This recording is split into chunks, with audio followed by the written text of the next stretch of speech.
Hello guys! Ito. Ano naman tayo ngayon ng kadyos. Ayan po oh. Nabili ko po kanina. Ayan po oh. Alam nyo guys, ang kilo dito sa Cavite ng ito kaya nabili ko. Ang kilo kanina ay 180. Ito po. Ganito po oh. 180 ang kilo. Para lutuin ko po mamaya ulam namin. Lalagyan ko po ng yung ginagawa namin dati sa Quezon. Lalagyan po namin ng gusto kong ilagay laman ng gabi. Laman po ng gabi ilalagay ko. Tapos yung may sampalok. Ang sarap. Tapos haluan ko lang ng pritong isda. Yung tulingan na isda. Tulingang isda. Piprito ko po yun. Tapos talagyan ko po nito. Ang sarap. Laman po ng gabi. Bibili ako mamaya.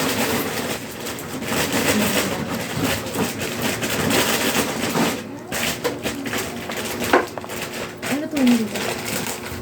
Kadyos. So, may gagawin ka pa ba? Bek? Teka. Sino? Andiyan ba si mama? Ha? Bakit?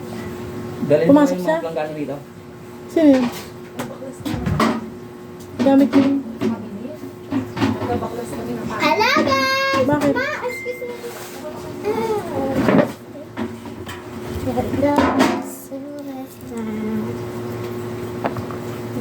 Kanina lang ako guys, nakagala sa palengke. Ang tagal ko na rin.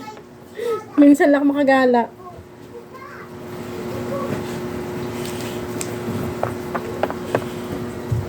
Kasi andito na po, hindi na po nag-resign na sa trabaho yung mister ko kasi para tulungan na lang po niya kami dito. Tulungan na lang niya ako. Kaya ngayon ito. Nakakagawa na po tayo ng hindi na ako pagod, hindi na ako gahol sa oras.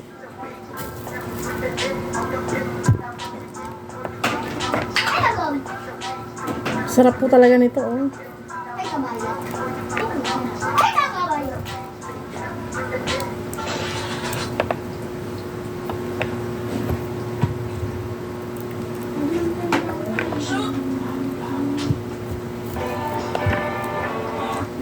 Ito yung hinahanap ko nung nakaraan po kasi may nakita ako nito. May nakita ako sa yung mga taga Quezon. Yung mga kabarangay ko sa Quezon. Puro ganito yung pinupost. Takam na takam po talaga ako. Kaya naghanap po ako. Matagal na po ako naghahanap nito eh. Wala akong makita. Kanina lang may nakita ako. Sabi nung suki ko dun sa kabila. Sabi niya, ito galing daw po itong Alfonso Cavite. 180 po ang kilo. Kaya bumili po ako. Masira di bahay na natin kayo? Bakit? Yung loob lang. Pero yung labas. Hindi. Ito, halaga po itong 250. Yan, kulang-kulang to. 2 kilo. Sarap nito. Bukas na kaya punta man. Sa pilinta ka pala. May deliver ako bukas. Ayan guys.